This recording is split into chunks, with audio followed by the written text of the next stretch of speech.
All right, we got the 9th gen Honda Accord over here, 2013 to 2017 models. Got a problem with the oil consumption. All right, we took this car, we fought the dealer first of all, and we took this car to the dealer a few times. They gave us BS, and eventually they got caught up in their lives and they decided to replace the piston rings. All right, under 10,000 miles, the car has the same problem. We got a new PCV valve. We're gonna replace that from the dealer so they don't give us any BS. So we're gonna be replacing that. But this car really has a problem with oil consumption, and the dealer manufacturer should consider a recall, all right?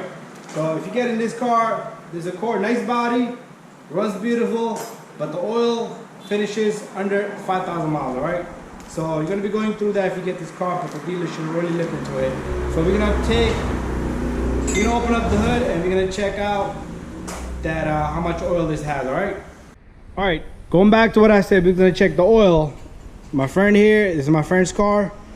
I just asked him, did he top up the oil? So he said he did top off the oil, but the car has no leaks. All right, they did do all kinds of seals when they did the piston rings. All right, but let me show you a little bit of this car. We did the side skirts here. I got a video on that. Got a nice little spoiler here.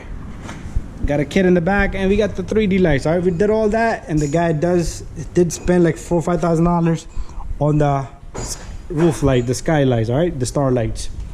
All right, anyways, let me just double check.